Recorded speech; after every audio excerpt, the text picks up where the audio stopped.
படிக்கிற காலத்துல பெண்கள்கிட்ட அடிவேணா தான் நீங்கள் அவங்க வெளிநாட்டுல நிக்கிறாங்க. எங்களுடைய இளங்குமரன் நீங்க பில் எழுதினதை காண்டி நீங்கள் வீடு வீடா போய் நாய பிடிங்க கொண்டு சொல்லி பில் எழுதினது காண்டி நீங்கள் உங்களுடைய சரிதானே ஒன்றை விளங்கிக் கொள்ளுங்க. ஒழுங்கா வேலை செய்திருக்கணும். நீர் எனக்கு படிக்க MBBS அவரோட மாஸ்டர் 2 செய்திருக்கேன். நான் சொல்றேன் உம்மா மாதிரி பொடி கட்டி நான் எம்பி ஆகறேன். நீங்கள் பெண்களோட சர்ட்ட விட்டதுக்காண்டி படிக்கிற காலத்துல பெண்கள்கிட்ட அடிவேணா தான் நீங்கள் அவங்க வெளிநாட்டுல நிக்கிறாங்க. எங்களுடைய இளங்குமரன் எம்பி என்றது ஆக்சிடென்ட்க்கு பிறகு கார்ல மனநோய் நான் இந்த இடத்துல நான் சொல்லக்கூடாத ஒரு வைத்தியரா ஆனா நான் சொல்றேன் ஆக்சிடென்ட்க்கு பிறகு இலங்கையில சனத்தொகை 2,25,000 என்று சொன்னவர் தான் எங்களுடைய இலங்கை 2 கோடி 20 லட்சம் தெரியும். 2 கோடி 20 அதுல வீடியோ வந்து என்னென்றால் தனிப்பட்ட ரீதியா நானுங்க சொல்லுங்க. நான் கேட்கிறேன் ஐயா நீங்கள் ஒரு பாராளுமன்ற அமைச்சர். நான் கேட்கிறது பிரச்சனை தான். நான் மக்களுடைய பிரச்சனையை கதை கேட்கல. எங்களுடைய இளங்குமரனுக்கு இது கதைக்கிறதா இருந்தா நான் மக்களுடைய பிரச்சனையை மட்டும்தான் கதைக்கிறேன். யாழ்ப்பாண ஒருங்கிணைப்பு குழு கூட்டத்தில் குழப்ப நிலை ஒன்று ஏற்பட்டிருப்பதாக தெரிவிக்கப்பட்டிருக்கிறது. தற்பொழுது யாழ்ப்பாண ஒருங்கிணைப்பு குழு கூட்டம் நடைபெற்றுக் கொண்டிருக்கிறது. இந்த செய்தியை பதிவு செய்கின்ற நேரத்தில் அங்கு கூட்டம் இடம்பெற்றுக் கொண்டிருக்கிறது. அங்கே குழப்ப நிலை ஏற்பட்டிருக்கின்றது. நாடாளுமன்ற உறுப்பினர் சிவஞானம் ஸ்ரீதரன் அவர்கள் அந்த கூட்டத்திலிருந்து வெளியேறி இருக்கின்றார். என்ன நடந்தது இது தொடர்பாக விரிவாக பார்க்கலாம்.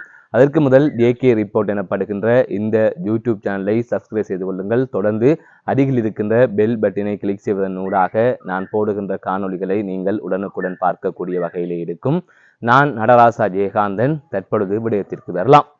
யாழ்ப்பாண மாவட்ட ஒருங்கிணைப்பு குழு கூட்டம் இன்றைய தினம் காலை ஆரம்பித்து தற்பொழுது வரை நடைபெற்றுக் கொண்டிருக்கின்றது. இந்த கூட்டத்தில் பல முக்கியமான விடயங்கள் தொடர்பாக பேசப்பட்டு கொண்டிருக்கின்றது. இந்த சந்தர்ப்பத்தில் வடக்கில் மின் இணைப்பு தொடர்பாக பேசப்பட்டு கொண்டிருந்த போது அர்ச்சுனா ராமநாதனுக்கும் இளங்குமரனுக்கும் இடையிலே வாக்குவாதம் நிலவியிருந்தது. இந்த 2 நாடாளுமன்ற உறுப்பினர்களும் வாக்குவாதப்பட்டிருந்தார்கள். தனிப்பட்ட விடயங்களை கூறி வாக்குவாதப்பட்டிருப்பதாக தெரிவிக்கப்பட்டிருக்கின்றது. அந்த வகையில் அர்ச்சுனா ராமநாதன் அவர்கள் இளங்குமரனுக்கு இந்த நாட்டிலே எத்தனை பேர் வாழ்கின்றார்கள் என்பது கூட தெரியாது, 2,20,000 25,000 என்று சொல்லிக் கொண்டிருக்கின்றார் என்று அர்ச்சுனா ராமநாதன் குற்றச்சாட்டு ஒன்றை முன்வைக்க அதன் தொடர்ச்சியாக இளங்குமரன் அவரின் தனிப்பட்ட விடயங்களை பேச இருவரும் மாறி மாறி காதல் விவகாரங்கள் மற்றும் தனிப்பட்ட விவகாரங்கள் பெண்கள் விவகாரம் என்று அனைத்து விடயங்களையுமே பேசி இருவரும் முரண்பட்டு கொண்டிருந்தார்கள்.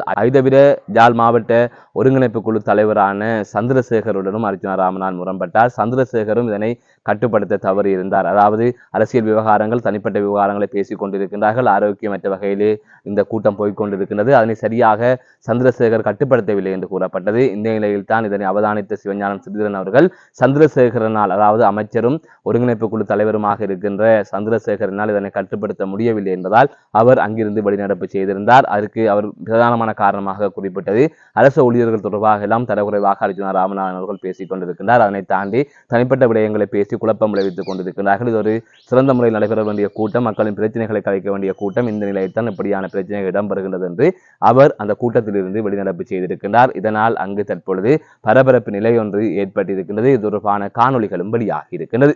மீண்டும் ஒரு காணொலி சந்திக்கின்றேன். நான் நடராசா ஜெயகாந்தன். எங்களுடைய இளங்குமரன் எம்பி என்றது ஆக்சிடென்ட்க்கு பிறகு கார்ல மனநோய் இந்த இடத்துல நான் சொல்லக்கூடாத ஒரு வைத்தியரா ஆனா நான் சொல்றேன் ஆக்சிடென்ட்க்கு பிறகு இலங்கையில சனத்தொகை 2,25,000 என்று சொன்னவர் தான் எங்களுடைய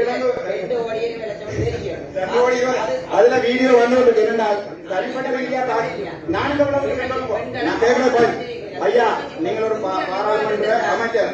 நான் கேட்கிறது பிரச்சனை தான். நான் மக்களுடைய பிரச்சனையை கதைக்கவில்லை.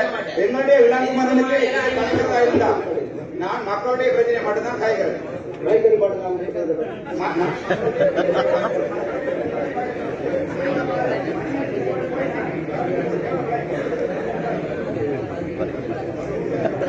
உங்களுடைய வடக்கு மாநிலத்தில் வையமன்ற நீங்க பாராளுமன்ற கட்சாட்டை பாப்போமா?